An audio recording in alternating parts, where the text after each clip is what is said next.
dan sudah saatnya maka dia nikah secara sah. Nah, ketika sah ini harus saling setia. Nah, persoalan kita adalah yang di sini rupanya, yang bersiko.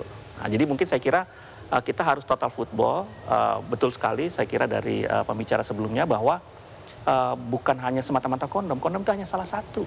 Ya, jadi masih ada soal abstinen atau berpuasalah, soal be faithful atau saling setialah, ya. Oke, kita sepakat mengenai itu. Tapi yang menjadi permasalahan adalah mengenai tag Pekan Kondom Nasional ini. Bagaimana kemudian peran dari KPAN, dari Kementerian Kesehatan.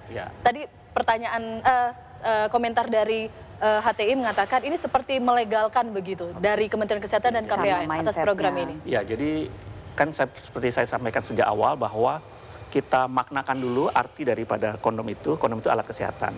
Nah, ketika kita mulai kampanyenya itu hanya pas untuk penduduk yang berisiko atau populasi yang berisiko, tidak pas untuk masyarakat umum. Biar clear, pelaksananya untuk Pekan Kondom Nasional ini bukan dari KPN, bukan dari Kementerian Kesehatan, tapi dari DKT. Oke, DKT. DKT itu adalah? Saya kira itu adalah perusahaan ya. Oke, oke. Posisinya Kementerian Kesehatan? Tepatnya distributor. Oke, distributor. Kita lihat bagaimana komentar dari Bu Menkes, Ibu Nafsi Amboy, yang menyampaikan kalau ada orang yang diberikan kondom gratis lalu ia melakukan perilaku seks berisiko, tandanya memang sudah dari awal ia merencanakan hal itu. Jadi hal ini mengurangi penularan virus HIV melalui perilaku seks berisiko.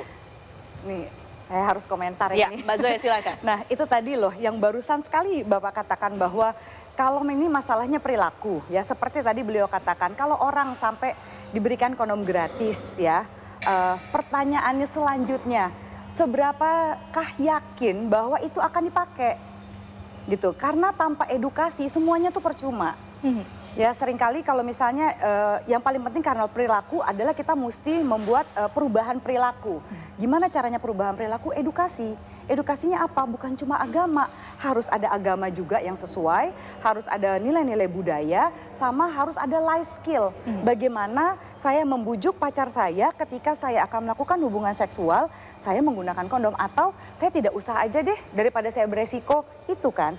Jadi prinsipnya ABC, abstinent, be faithful, kondom. Betul, nah sekarang dari mana kita bisa tahu? Terus terang nggak semudah itu bisa menentukan bahwa masyarakat umum bebas, masyarakat umum itu tidak beresiko atau masyarakat ini beresiko. Saya rasa sulit. Jadi idealnya adalah pertama mesti diberikan edukasi dulu. Mengapa penting menggunakan kondom gitu. Jadi kalau Pekan Kondom Nasional saya nggak masalah sama masalah itu. Tapi membagikan kondom gratis buat saya itu harus masalah. Ada edukasinya. Membuat orang jadi punya asumsi tersendiri. Ada mindset yang salah tadi dan tentu saja orang Indonesia cenderung belum cukup dewasa. Kita masih banyak mitos, kita masih banyak kepercayaan-kepercayaan yang salah terhadap alat kontrasepsi, plus tiba-tiba dikasih kondom gratis, jadi seolah-olah kesan mengusulkan untuk melakukan seks pernikahan. Saya ke Anda dulu. Ketika poinnya adalah edukasi harus dibenahi terlebih dahulu sebelum akhirnya menerapkan seperti apa saat ini Pekan Kondom Nasional, Anda sepakat dengan itu? Ya, edukasi itu hanya salah satu saja, tetapi juga kita harus memperhatikan perilaku seks bebas itu sendiri gitu. Karena itu harus ada usaha sungguh-sungguh untuk ini tidak terjadi gitu. Jadi harus dicegah. Nah, karena itulah kalau dalam pandangan Hizbut Tahrir itu harus ada satu pendekatan yang komprehensif. Jadi harus ada penegakan hukum. Itu dalam pandangan syariat Islam itu kan siapa yang berzina kalau dia belum menikah itu kan kena hukuman. Hukumannya itu 100 kali cambuk. Kalau sudah menikah dia dirajam sampai mati gitu. Nah, kalau hukuman ini ditegakkan, maka insya Allah orang akan terjaga untuk tidak melakukan perbuatan seperti itu. Jadi dari niat, dari motivasi itu sudah dibentengi lebih dulu gitu. Nah, ini kan tidak. Posisinya saat ini menurut Anda kita sudah gagal dengan itu, tidak memberikan edukasi terlebih dahulu. Jelas sekali itu angka statis sudah menunjukkan bagaimana jumlah penderita penyakit HIV itu terus meningkat.